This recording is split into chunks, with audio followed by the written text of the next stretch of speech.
असां यूसी गुलमंडा में मौजूद आहियूं। ॻोठ यार मोहम्मद शाह जा ये माण्हू सभु ॻोठाणा उते बीठा आहिनि। ई तक़रीबन कोरोना वायरस लॉकडाउन के हवाले से तक़रीबन 22 खां 25 ॾींहं थी गुज़री आहिनि ऐं गवर्नमेंट ॿ हफ़्ता अञा वधीक वधायो आहे। उनजे लाइ असां हिन ॻोठ जे माण्हुनि सां ॻाल्हि ॿोल कंदा हलूं। उन्हनि जो राय छा आहे? जुमन शाह छा कंदा आहियो? मजदूरी कंदा आहियूं। त ही जॾहिं खां कोरोना वायरस ऐं लॉकडाउन जेको आहे सो 22-25 ॾींहं थी गुज़रिया आहिनि, इन में तव्हां छा था सम्झो? तव्हांखे गवर्नमेंट जे तरफ़ां का राशन या कोई अहिड़ो उपाउ वरितो वियो आहे? न साईं, कुझु कोन मिलियो। हिते जे आहे यूसी गुलमंडा जो सदर गुलाम मुस्तफ़ा जाखरो, उनखे मिलियो ते मनपसंद माण्हुनि खे जेको तो उन ॾिनो। असांखे कुझु कोन उन वक़्तु मिलियो आहे। पोइ असां सार संभालण लाइ आयो आहे। तव्हां मज़दूरी कंदा हुआ, उनजे अलावा का बि अहिड़े क़िस्म जो तव्हांखे माना न राशन न का सरकार जे तरफ़ां का बि अहिड़े क़िस्म का बि शइ असांखे कान मिली आहे। दादा तव्हांजो नालो छा आहे? अली अकबर शाह।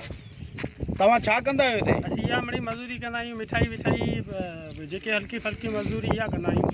तव्हांखे गवर्नमेंट जे तरफ़ां का अहिड़े क़िस्म जो उपाय, जीअं कोरोना वायरस जो जेको आहे सो माना हीउ वायरस हली रहियो आहे ऐं जंहिंमें एतिरो जेको आहे सो माना हिननि लॉकडाउन कयो आहे गवर्नमेंट जे तरफ़ां, तव्हांखे कुझु गवर्नमेंट जे तरफ़ां या चेयरमैन जे तरफ़ां का शइ मिलियो आहे राशन वग़ैरह? हा, असांखे त अञा ताईं कुझु कोन मिलियो आहे। बाक़ी ठलियूं ॻाल्हियूं दिलासा इहो अञा ताईं त ठला जीअं वेठा आहियूं तीअं अञा ताईं घर में ई वेठा आहियूं। 22-23 ॾींहं थी विया आहिनि। पोइ जहिड़ो ग़रीब माण्हू हाल आहे मिड़ी अबरो सबरो करियो, ॻोठा राग ॿिनि गिना वठियो खायो वेठा आहियूं। बाक़ी अञा ताईं त असां वटि को बि ज़ाहिर न आहे थियो। अव्हांजे हिन यूसी गुलमंडा जो चेयरमैन केरु आहे?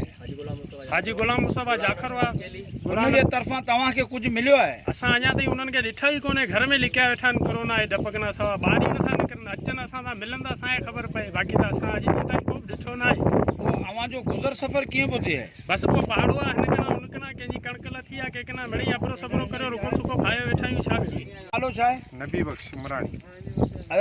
तव्हां छा कंदा आहियो हिते? दादा असीं नाई जो कमु कंदा आहियूं। बेरोज़गार वेठा आहियूं। तक़रीबन महीनू थी चुको आहे।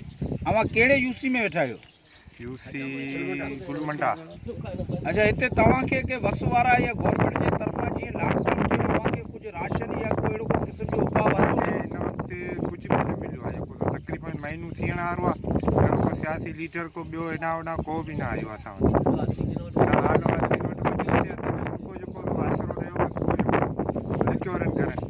अव्हांजो गुज़र सफ़र ॿार बच्चनि जो कीअं पियो थिए? बसि मिड़ी जेको तो किलो हुतां अधु पाउ हुतां ईअं मिड़ी पूरी पिया करियूं। ॻोठाणा जे मां हेॾां होॾां।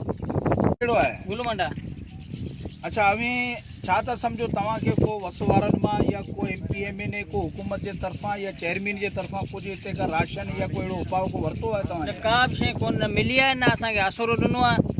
हिन महिल ताईं असीं सघड़ा वेठा आहियूं। पंहिंजो इहो पटे सटे खियूं पियूं था। जेके हुकूमत वारा आहिनि, जेके वोटो वठण वक़्तु ईंदा आहिनि, लारियुनि जा चाकरा घसा छॾींदा आहिनि।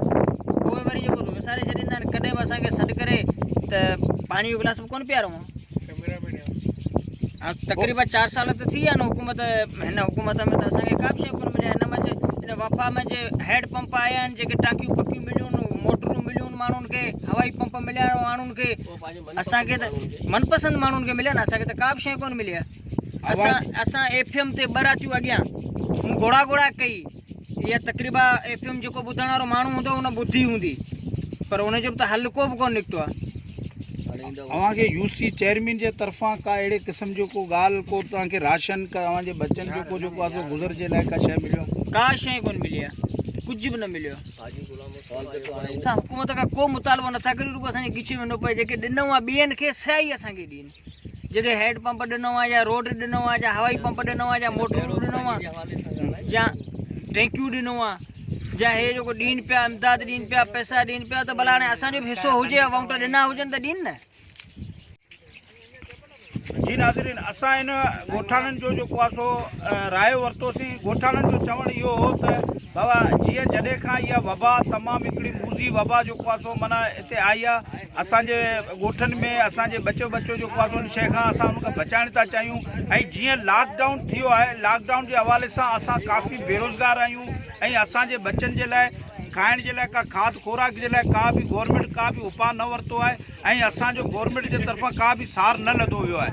असां तमामु परेशानी हालत गुज़ारियूं पिया ऐं परेशान आहियूं।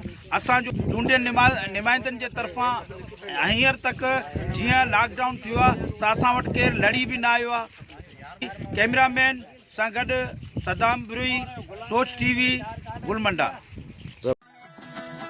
सब्सक्राइब कयो हमारे पंहिंजे चैनल सोच टीवी के बेल आइकन के दबाएं कदें भी न विसारींदा। सब्सक्राइब करें आपके अपने चैनल सोच टीवी को और बेल आइकन पर क्लिक करना ना भूलें। Don't forget to subscribe our channel Soch TV and press the bell icon.